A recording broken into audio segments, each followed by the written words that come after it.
Bonjour à tous, je suis Jean-Marc Jeunesse, rédacteur en chef d'achatpublic.info, le média en ligne dédié à la commande publique. Pour cette émission, nous avons invité, et nous le remercions très sincèrement, Olivier Van Stock, qui est directeur associé. Président, peut-être un jour on va y travailler. Le marketing achat, si on traduit littéralement, marketing, c'est la connaissance du marché. Donc effectivement, connaître son marché, c'est une évidence, c'est le b.a.-ba, mais c'est un b.a.-ba qui n'est pas toujours utilisé par les acheteurs publics qui vont vouloir travailler sur la rigueur de leurs appels d'offres pour se conformer à la législation en vigueur. Lorsque vous dites connaître son marché, vous parlez bien du marché fournisseur. Eh bien en fait, non, connaître tout son marché. Les fournisseurs, c'est un aspect. C'est l'aspect le plus évident. C'est-à-dire, vous venez de l'évoquer, c'est le plus évident. On a souvent envie de connaître le nom des fournisseurs. Mais il faut aussi connaître les autres acheteurs. Et particulièrement en ce moment, on est au moment de pénurie. On a des fournisseurs qui manquent de capacité. Mais c'est intéressant de savoir, si vous faites un marché de travaux régional, ce qui est intéressant, c'est de savoir qui d'autre a fait des marchés de travaux régionaux, ce qui vous permet de comprendre la capacité du marché. Donc, discuter son marché, c'est aussi connaître vos concurrents à l'achat.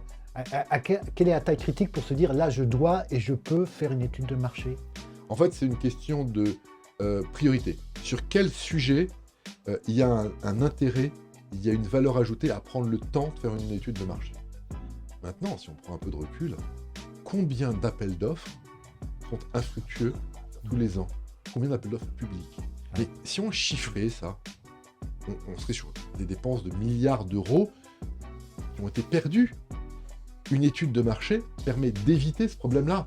Tout le monde, les acheteurs publics connaissent bien le problème de l'allotissement. L'allotissement, c'est un sujet clé. Les acheteurs publics sont conscients que si on rate son allotissement, on rate son appel d'offres. Eh bien, on peut difficilement faire un bon allotissement sans faire une bonne étude de marché. Vous pouvez nous en parler assez brièvement de quoi il s'agit? Alors, je pense qu'il y a beaucoup d'acheteurs qui connaissent la matrice de Krajcik, mais je vais redire oui. deux mots. Il y a deux axes dans la matrice de Krajcik, la complexité et l'impact financier. Grosso modo, il y a une envie de rationaliser les typologies de dépenses qu'on a, en se disant est-ce que ces dépenses sont stratégiques, est-ce que ces dépenses sont critiques, est-ce qu'elles sont leviers, ou est-ce qu'elles sont simples. Et on ne va pas traiter une dépense critique comme une dépense stratégique. Pour le clarifier, il y a des dépenses qui peuvent être d'un montant relativement limité, mais absolument critiques. Il faut avoir le produit, même s'il ne vaut pas cher.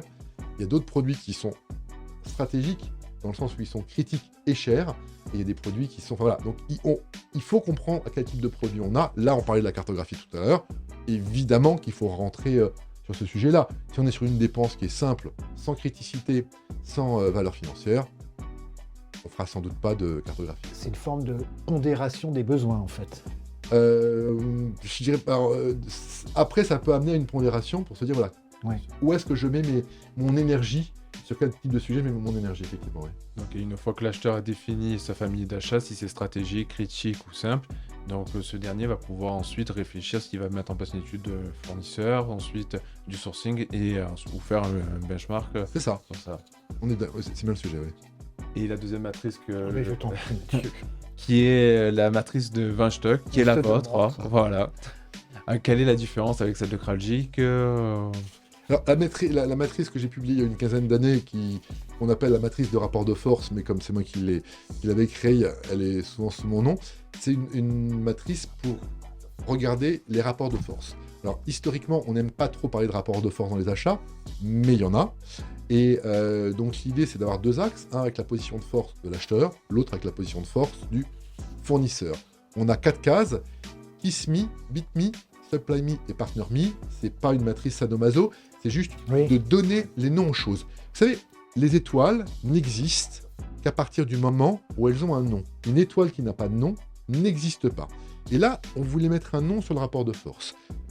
C'est intéressant parce qu'il y a 15 ans, quand j'ai créé la matrice, ça intéressait. Maintenant, les problématiques de rapport de force, c'est extrêmement important. Quand on voit à quel point certains acteurs publics n'ont pas pu acheter ou ont acheté dans des conditions extrêmement compliquées parce que les rapports de force sont inversés. Donc, par exemple, quand on parle de la case qu'on appelle la case de BitMe, des fournisseurs en BitMe, ça veut dire que finalement, le fournisseur, on peut le changer facilement. Il y a une concurrence sur le marché.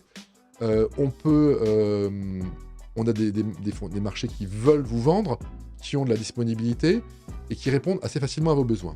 De l'autre côté, Kissme, c'est des fournisseurs, il y a peu de fournisseurs, où on peut difficilement changer de fournisseur.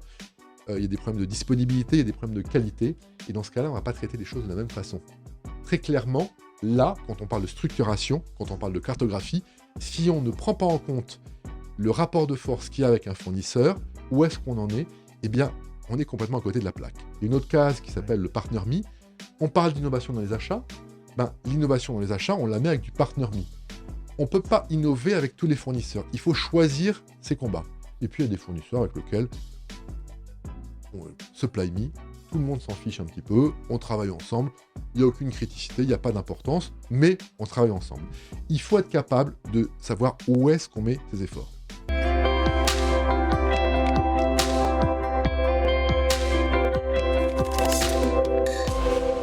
C'est un